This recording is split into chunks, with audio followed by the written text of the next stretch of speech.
He brought his father to a $1 billion celebration.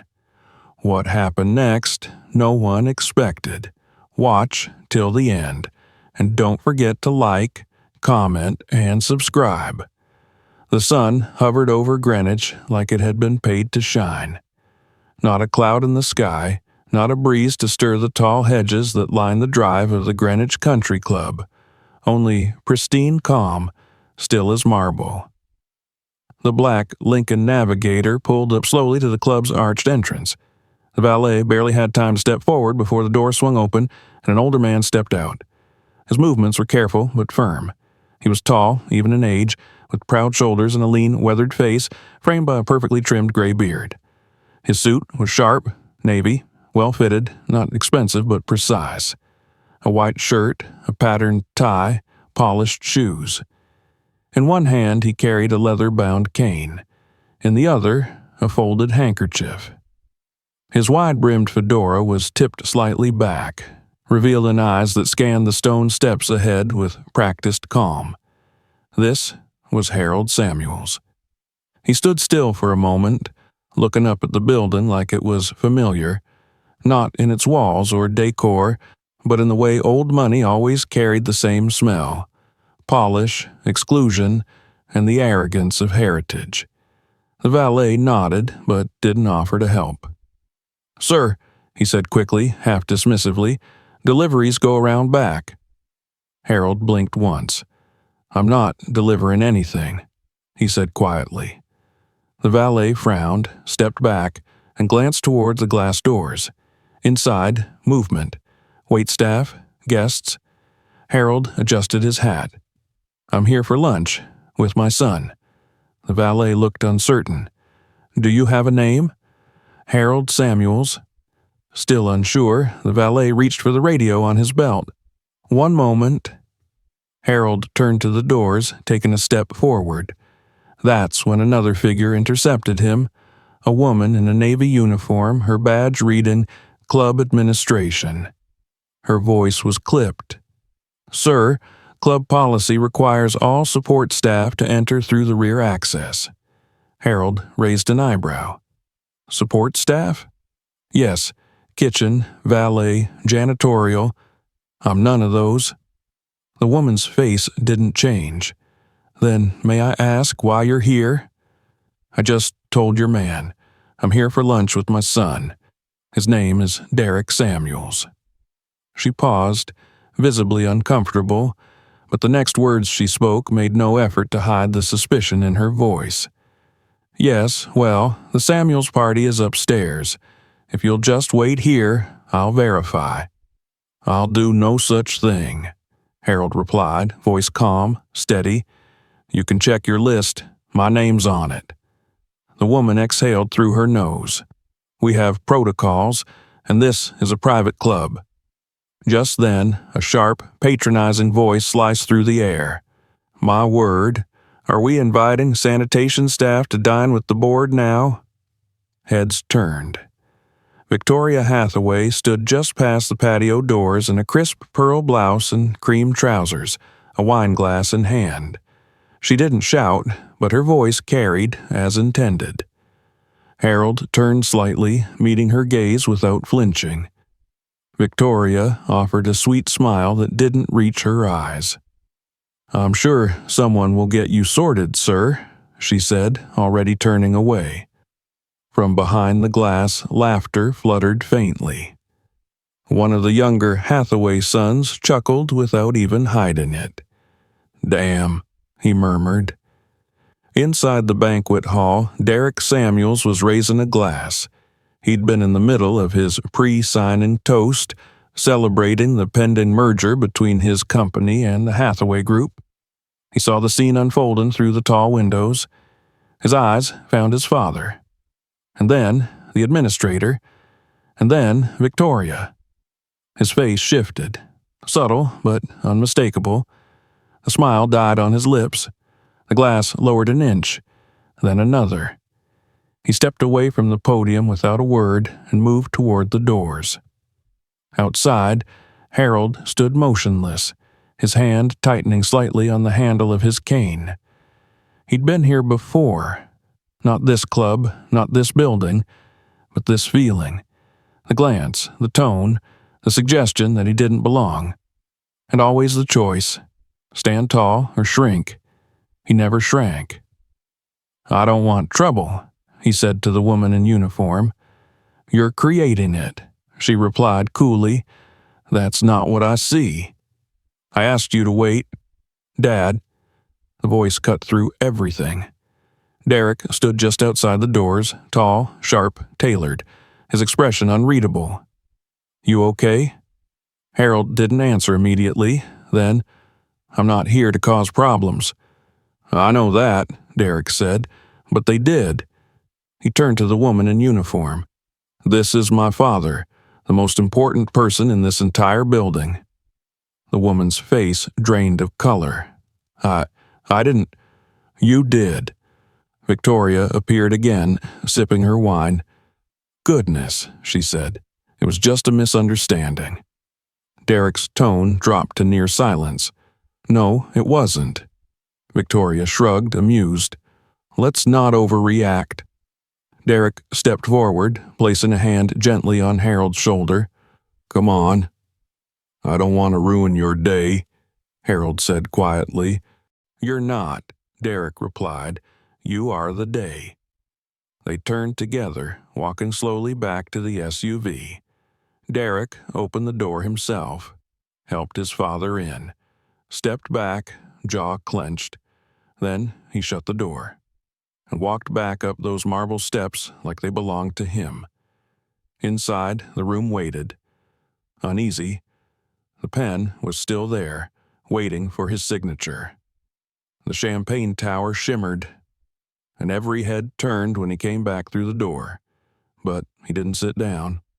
Not yet, because something had already changed, and no signature could make it go away. The boardroom at the Greenwich Country Club had been arranged with surgical precision. A silk banner displaying both company logos stretched across the far wall, flanked by tall windows that bathed the room in natural light. On the central table, a series of leather-bound folders lay open, ready for signing. Champagne flutes sparkled at every place setting. The mood had been celebratory until it wasn't. Derek Samuels didn't sit. Not at the head of the table, not at his designated seat with the embossed nameplate and gold pen beside it. He stood at the end of the table, both hands gripping the back of the chair, his jaw firm, his gaze unblinking. His absence from the room just minutes ago had created a ripple. His re-entry froze it solid. Preston Ward, the Hathaway Group's general counsel, was the first to speak, clearing his throat as if trying to restart a machine that had stalled. "All good, Derek?" he asked with practiced calm. "Shall we proceed?" Derek looked around the table. He didn't answer immediately. His eyes paused on each face, his own team, the Hathaway lawyers, the board members, and then, finally, Victoria Hathaway. She was seated elegantly, her legs crossed, wine in hand, as though nothing had occurred. She didn't even look up until she sensed the weight of his stare. Then she turned. Slowly, her smile still faint.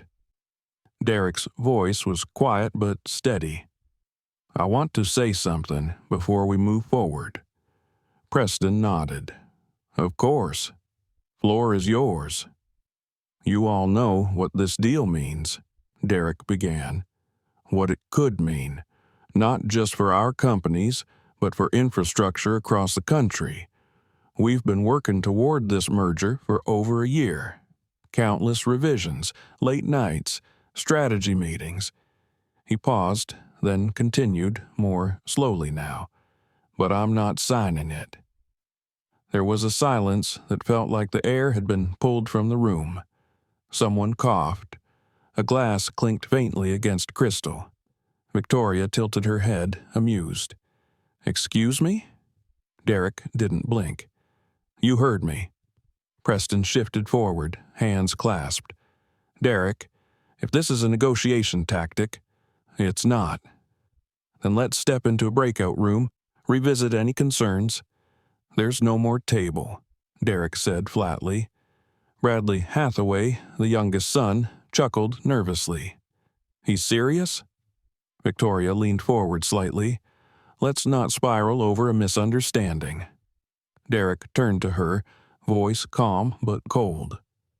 "It wasn't a misunderstanding." "I didn't recognize the gentleman," she said, smile still present. "That's all, surely." "You said what you meant," Derek cut in. "You called my father's annotation staff. You let your people block his path like he didn't belong here, like he was invisible." Her smile wavered. "That's a harsh interpretation." "It's reality," he snapped. Preston tried again. "Derek, we have invested millions into this deal, both sides. There are contracts in place, shareholders." "Then I'll see you in court," Derek replied unshaken. "And you can explain to a judge why humiliating my father was part of your business strategy." Victoria's tone shifted. "You're being emotional." That did it. Derek stepped away from the chair. His voice dropped, soft but lethal. "You think I built my company from behind a glass wall? You think I inherited anything? I drove trucks at 3 a.m. I loaded pallets myself. I ran payroll on a borrowed laptop because we couldn't afford an accountant. While your team sips Chardonnay and mocks the man who cleaned houses so I could pay rent." Victoria tried to interrupt. He didn't let her. "You may not think it matters, but my father is the reason I'm standing here. And when he shows up proud, wearing his best, and you treat him like a servant, then you're not insulting a guest. You're insulting my whole company, my name, my blood." No one said a word. He looked around the room one last time. "There are deals you lose sleep over not signing. This isn't one of them." And with that, he turned and walked out. No handshake, no folder, no champagne, just silence. But by the next morning, silence would no longer be an option. The story broke first on a local business podcast out of Philadelphia. A junior associate who had attended the merger lunch had leaked the core details. Black CEO walks away from $900 million deal after father is racially profiled by billionaire family. That single headline ignited a firestorm.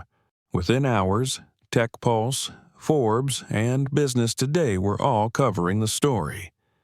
Cable news networks turned it into primetime debate. Clips from the country club started circulating online with commentators zeroing in on every raised eyebrow and dismissive gesture. But no clip struck a chord like the one showing Derek guiding his father back to the SUV. And in that quiet moment, millions saw what had happened. A successful black man forced to choose between wealth and dignity, and choosing the latter. By noon, the media camped outside Derek's Manhattan headquarters. His team was overwhelmed. Some investors panicked, others rallied. His inbox flooded with messages from warehouse workers, veterans, teachers, civil rights leaders. Many said the same thing. "Thank you for not letting it slide." That afternoon, Derek called a press conference. No flashy stage, no corporate backdrop. Just a small room, a folding table, and 20 journalists. He looked tired but composed. "I didn't cancel the deal over money," he began. "I canceled it because the moment we allow disrespect in the room and excuse it for the sake of profit, we lose something greater than revenue. We lose our integrity." A reporter from CNBC asked if it was true that Victoria Hathaway had made the comment directly. Derek didn't hesitate. "Yes, loud enough for others to hear, loud enough for my father to feel." Another journalist asked, "Don't you think this will define your career?" Derek nodded. "Depends on what you mean by define. I'd rather be remembered for walking away with my name intact than for signing away my soul." The room was quiet. No follow-up questions. Later that evening, cable news called him the man who said no. Influencers stitched clips from his speech. Hashtags exploded. #legacy over luxury. #Harold Samuels. #dignity deals. But the Hathaway family wasn't finished. Behind closed doors, they met in a stately room with high ceilings and oil paintings of men in powdered wigs. The energy was grim. Victoria refused to apologize. It was a simple comment, she said. He overreacted. Her eldest son, Clinton Hathaway, disagreed. You insulted the man's father. In public. During the most high-profile deal of the year. What did you think would happen? We've said worse in private, she snapped. And now it's public, he replied. Their crisis PR advisor, Eleanor Wynne, closed her binder with a sigh. This isn't just about a failed deal anymore. It's cultural. It's reputational. And right now, Derek Samuels is winning that war. Victoria's eyes narrowed. He'll come crawling back. Pride fades when the money runs out. But she was wrong. By the time the board met again, public sentiment had shifted. What once passed as tradition now reeked of elitism. And Derek? He wasn't crawling anywhere. He was climbing. Derek Samuels stood at the window of his corner office, 30 floors above Market Street. Below, the city moved in its usual rhythm. Cabs weaving through traffic, pedestrians rushing between appointments, sirens echoing somewhere far off. But inside the walls of his company, Samuels Logistics, nothing felt routine anymore. Since the press conference, everything had changed. The company's communication servers had nearly crashed under the weight of emails and social media mentions. Messages poured in. Some praising him for standing up for what mattered, others expressing confusion, and a few investors demanding explanations. He hadn't spoken to most of them yet. His leadership team sat assembled in the glass conference room behind him, waiting. Derek finally turned from the window and entered the room. The table was already full. Julian Ricks, COO, Elliot Trammell, CFO, and Nia Whitlow, head of marketing, among others. These were not just colleagues. Most of them had built the company with him from nothing. People who remembered the warehouse days, who remembered when payroll meant skipping your own check first. But even loyalty has layers. Julian was the first to speak. We've got to talk numbers. Elliot followed. We're looking at backlash. Monroe Bank is reviewing our credit line for the West Coast expansion. They won't say it directly, but it's because we lost the Hathaway backing. I figured they might, Derek said calmly. Julian leaned forward, voice taut. You figured? Derek, this wasn't a side deal. This was our leap. Global expansion, next-gen routing systems, European markets. And all of that was worth my father being humiliated? Derek shot back, voice low. Julian paused. Nia jumped in. I support you. You know I do. But you've become a symbol now, and symbols attract weight, heat, pressure, and criticism. Derek nodded. I didn't ask for that. You didn't have to, she replied. It found you. Elliot tapped a paper. 2 investors pulled out today.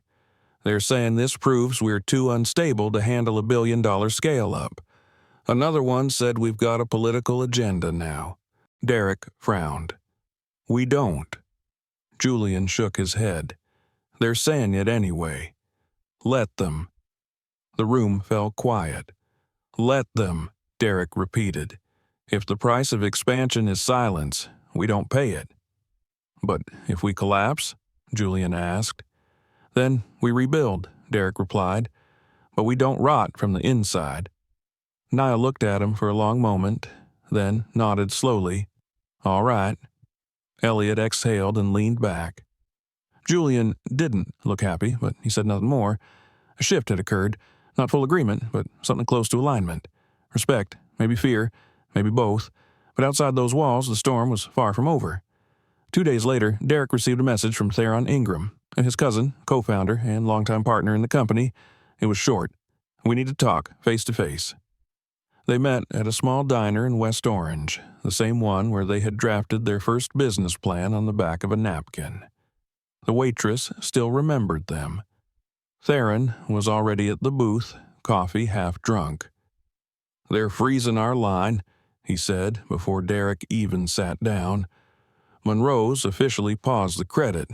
That's our West Coast fleet expansion, Derek. That's 60 drivers waiting on upgrades. That's our whole next quarter." Derek sat across from him. "I know." "You know?" Theron snapped. "You walked away from our future because of one comment?" Derek's tone stayed even. "It wasn't one comment." "Then what? 100 comments over a lifetime? You made the choice for both of us. I made the choice for what kind of company we are." Theron shook his head. "You ever think maybe it was your father's fight to pick? Not yours?"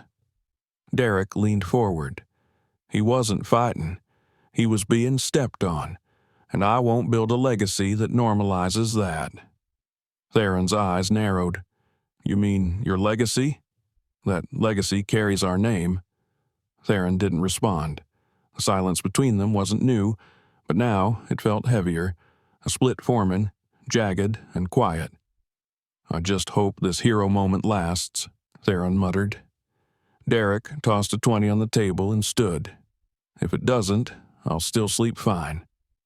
But even he wasn't sure if that was completely true, because the real attack hadn't even started yet. That night, after returning to the office, Derek received a blocked call. He almost ignored it, but something in his gut told him to answer. The voice on the other end was low, rough, like gravel under tires. "You don't know me, but I used to work for the Hathaways. Legal acquisition team. 15 years. Derek stiffened. "Why are you calling?" "Because they're coming for you. They're building a countersuit. Digging into your early filings, trying to frame you as volatile, saying you brought politics into business and tanked shareholder value." Derek gripped the phone harder. "Why tell me?" "Because I've seen them do this before. Destroy, then deny. You embarrass them in public. They won't take that lightly." The line went dead. Derek stood there, staring at his phone, the words circling in his mind. Destroy, then deny. The next morning, he met with Nia again. "They're coming," he said. She nodded. "Of course they are. Victoria doesn't lose quietly." "We need to control the story," Derek said, "before they rewrite it." Nia was already thinking ahead. "We show who you really are, before they tell people who you're not." Within 48 hours, a campaign was in motion. No hashtags, no flashy slogans, just people. Real stories. Warehouse workers recorded videos about Derek pulling pallets beside them at 4 a.m. Investors spoke about his honesty during hard quarters. Former interns told how he mentored them without cameras or photo ops. It was raw, real, and powerful. But the most viral video came from Harold Samuels himself. Seated in his modest living room wearing the same hat he'd worn to the club, he looked directly into the camera. "My son didn't walk away from money. He walked toward respect. I raised him to know the difference." The clip exploded. Cable news couldn't ignore it. Podcasts debated it. TikTok stitched it into montages of civil rights footage. It was no longer just a deal. It was a movement. Meanwhile, the Hathaway Group panicked. They released a series of bland legal statements suggesting Derek had violated previous agreements. One document hinted at a failed logistics deal with Stratus Line Logistics in 2020. But the very same day, Stratus CEO Leonard Greer posted his own video. Derek left our deal because we wanted to cut wages for drivers. He refused. I wish I had done the same. The backlash against the Hathaways intensified. Their PR firm resigned. Board members demanded accountability. Museum donors pulled out. The family brand, once synonymous with elite sophistication, had become a punchline. Entitlement with pearls. Still, Victoria didn't apologize. "It'll blow over," she told her son Clinton over breakfast. Clinton shook his head. "No, it won't, because you never once said you were wrong." But Derek wasn't celebrating. He was working. He met with partners, hired new staff, and visited his father every Sunday. Until one voicemail pulled him right back into the storm. It came from a voice he hadn't heard in over 20 years. "Derek, it's Dwayne. I saw what you did, about the deal, about your dad. I'm proud of you, and I'm sorry." Derek froze. Dwayne, his father's brother, the man who disappeared after the funeral and never came back. No calls, no visits, just silence.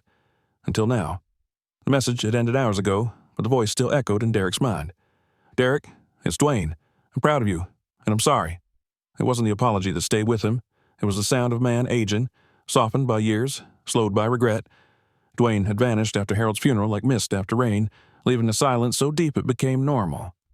And now he'd reappeared in 11 seconds of voicemail. Derek didn't reply. Not yet.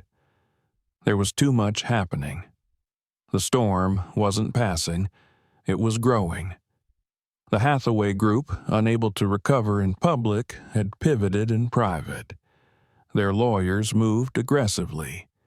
Documents were leaked, allegations surfaced.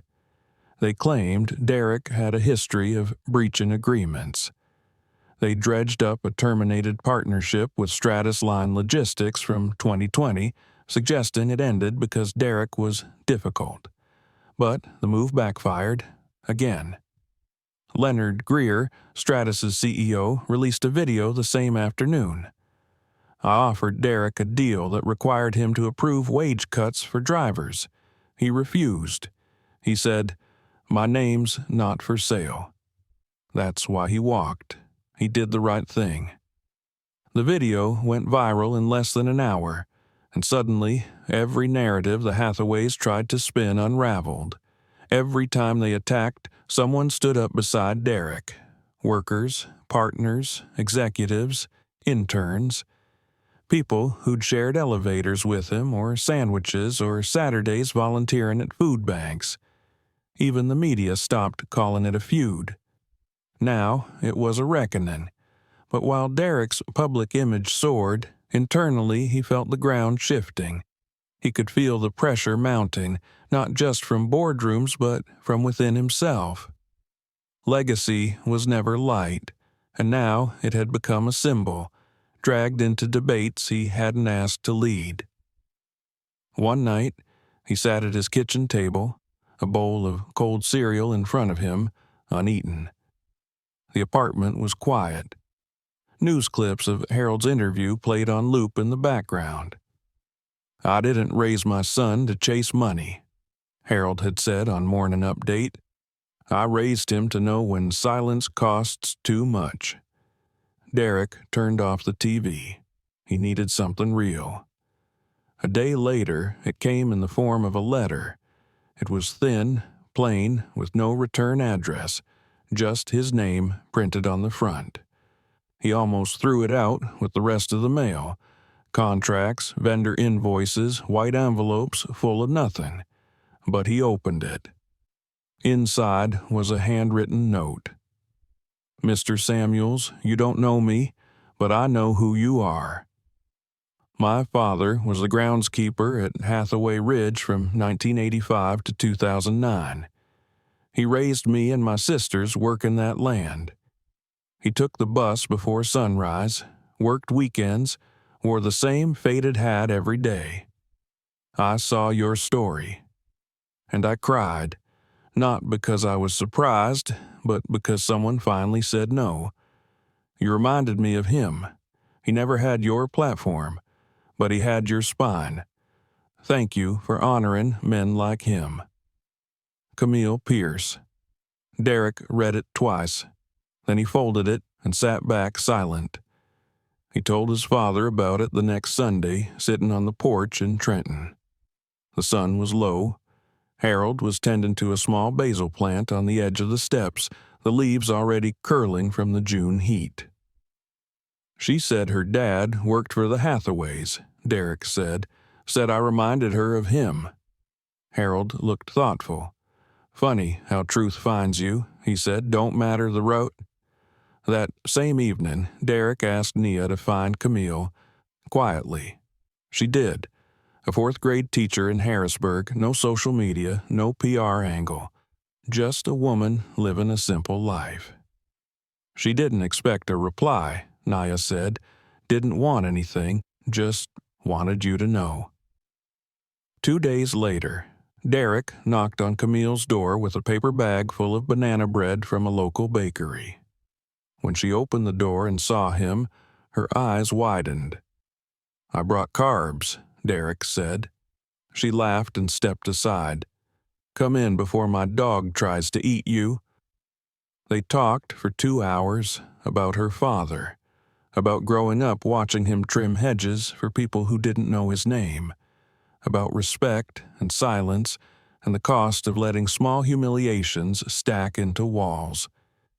She showed him a framed photo of her father in front of the Hathaway estate, tall, proud, rake in hand. He would have liked you, she said, not for what you did, for why you did it. When Derek left, she handed him a copy of the photo. For when the world gets loud again, she said. Back at the office, he placed it on his desk beside his father's old watch. But peace never lasted long. A week later, a nurse from Trenton Capital Care left a voicemail. Harold had fainted at Bible study. Nothing serious, she said, just precaution. Derek didn't wait. He left a meeting mid-sentence, grabbed his keys, and drove the turnpike in silence. Every click of the turn signal felt heavier than the last. At the hospital, Harold sat upright in the bed, sipping ginger ale like nothing had happened. Stood up too fast, he muttered. These people make too much things. But Derek saw the slight tremble in his father's hands. The young doctor, Mei Lin, entered quietly, clipboard in hand. Vitals are stable, she said, but we'd like to run a few more tests. His blood pressure's inconsistent. Some arrhythmia, minor valve leakage, nothing urgent, but not nothing. Harold waved it off. I'm fine. Derek said, run the tests. The next 2 days passed in slow motion. The results weren't catastrophic, but they were real. The message was clear. Life doesn't wait forever. That night, in the hospital room, reruns of Sanford and Son played on the small wall-mounted TV. Harold chuckled at the jokes, but his laughter was softer. You've done good, baby, he said without looking away from the screen. Derek smiled. Did you just call me baby in front of the nurse? I brought you into this world. I get to call you baby. He laughed, but not all the way. I'm not done yet, he said. I know, but don't wait too long to live, Derek. That landed differently. The next day, back in his office, Derek stared at the photo Camille had given him, and then he picked up a dry erase marker. He began writing on the glass wall, a new timeline, new initiatives, new hires, and at the top, 2 words, the Harold Initiative. He didn't want a foundation that just wrote checks. He wanted action. Free medical screenings for warehouse crews, childcare stipends for drivers, tuition assistance for staff families, emergency leave funds for parents, quiet help for people like Camille's father and his own. 3 weeks later, it launched. No red carpet, no celebrity sponsors, just a small press release, a website, and a short video. In it, Derek stood beside his father in their old Trenton neighborhood. "I turned down $900 million, Derek said. "People say that was crazy. But what's crazy is how many people work 40 years and never get seen. My father taught me. Dignity isn't optional. Neither is legacy." The response was massive. Local news covered it first, then national outlets. And then something unexpected happened. Companies quietly began pulling away from the Hathaway Group, not out of protest, but out of recognition. Because reputation travels faster than contracts. And some names, no matter how wealthy, couldn't be rinsed clean.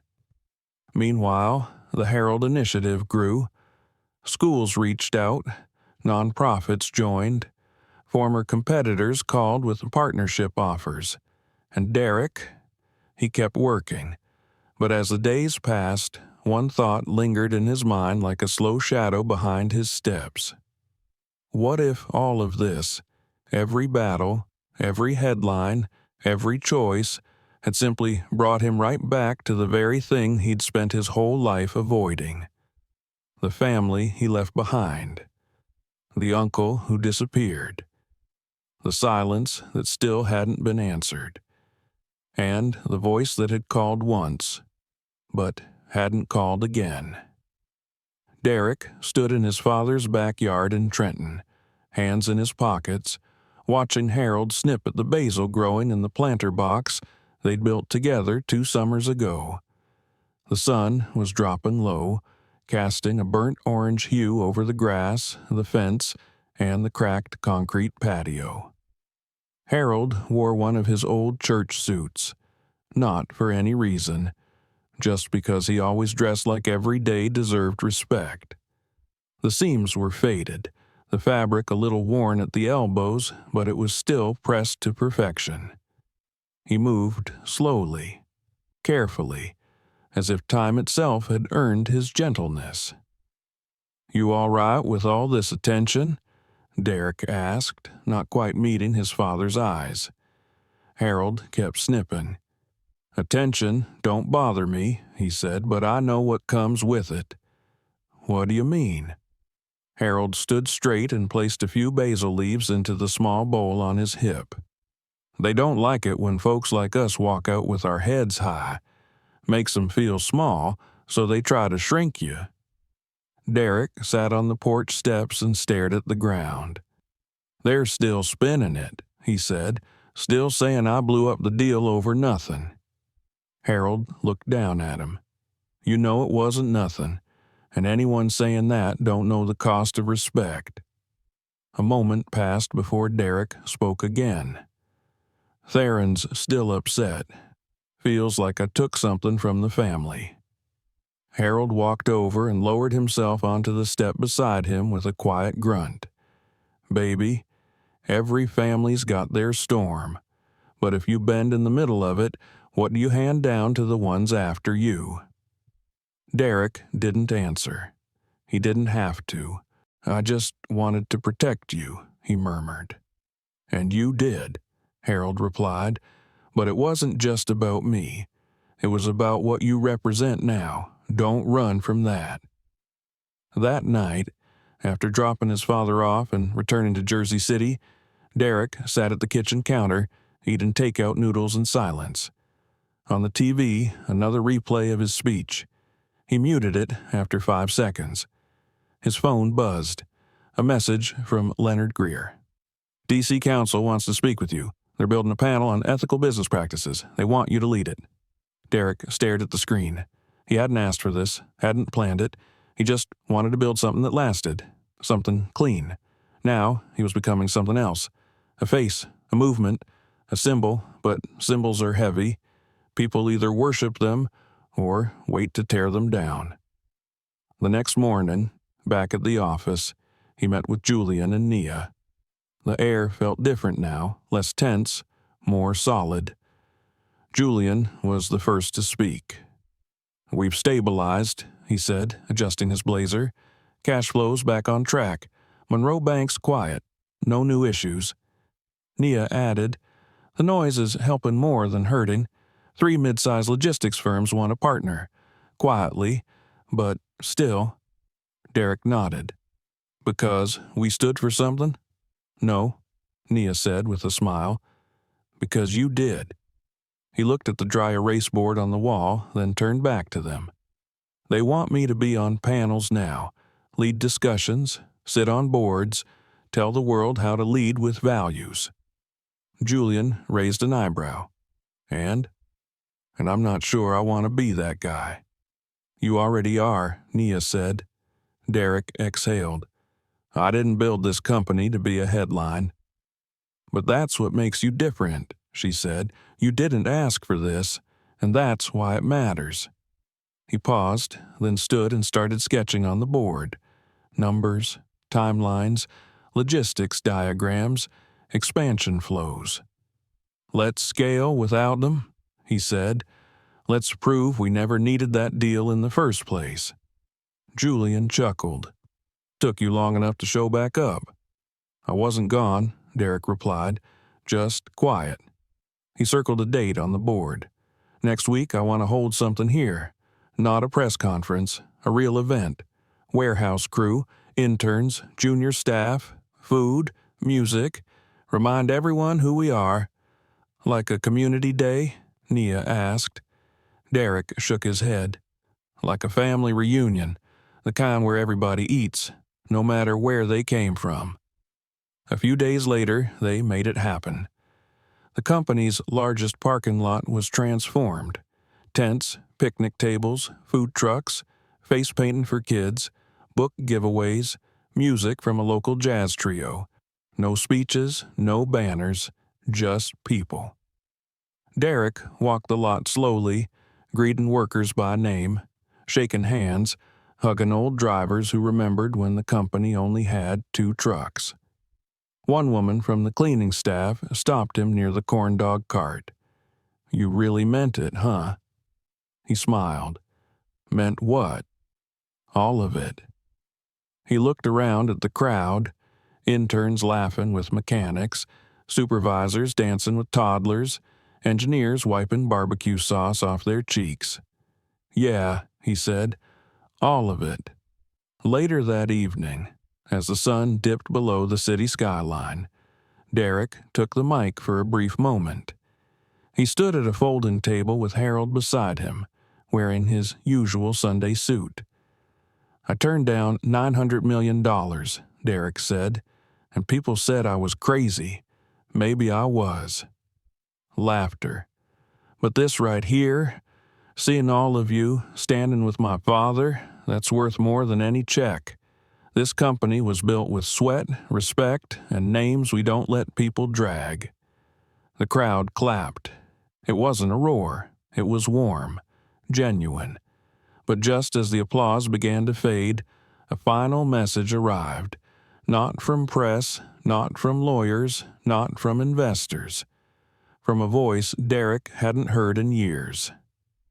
He opened the voicemail late that night after cleaning up the last of the trash and thanking the janitorial crew personally. Derek, it's Dwayne. I wasn't sure you'd still have this number. But I saw what you did, about the deal, about your father. I had to reach out. I'm proud of you. And I'm sorry for a lot of things. If you ever want to talk, this is my number. Derek stood still in the dark, phone in hand, chest tight. Dwayne, the man who promised I got you the night they buried Harold's brother and then disappeared. Derek poured a glass of water, sat, listened again. The voice was older now, rougher, but it was him. He didn't sleep much. In the morning, his mother called first. I heard from Dwayne, she said, skipping the small talk. He called you too? Left a message, same as you. I don't know what he wants. Maybe nothing. Maybe peace. I'm not sure I need peace with him, Derek admitted. Gloria was quiet for a moment. Sometimes peace ain't for them, she said. It's for you. That stuck. Later that evening, Derek called back. 3 rings. "Derek?" the voice asked, cautious. "Yeah," he said. "It's me." A pause, then a quiet laugh. "You sound just like your father." "I get that a lot." Neither spoke for a long moment.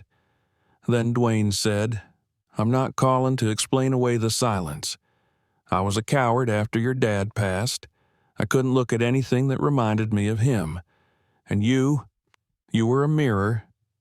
Derek didn't speak. "I left," Dwayne continued, "because it was easier than staying and failing you." "I didn't need you to succeed," Derek said softly. "I just needed you to stay." Dwayne's voice cracked. I know I let you down." They spoke for 15 more minutes. Not about lawsuits or mergers, but about fishing trips, high school football, and how Dwayne had been watching quietly all along. When they hung up, Derek didn't feel closure, but he felt lighter. A week later, during a team retreat, Derek told the staff about the call. "Forgiveness isn't approval," he said. "It's just refusing to let bitterness take up all your space." People nodded, some smiled, a few looked like they really understood. As Derek was leaving the venue that evening, a young intern ran up to him, breathless. "Mr. Samuels," she said, "I just wanted to say thank you. My dad always said business people had no morals. You proved him wrong." Derek smiled. "No," he said, "my father did." And as he walked toward his car, shoulders relaxed, eyes forward, he finally understood. Legacy isn't what you leave behind. It's what you live through, and what you refuse to let die in silence. Sometimes walking away is the most powerful way to stand up. If this story moved you, show your support. Like, comment your thoughts, and subscribe for more real stories that matter.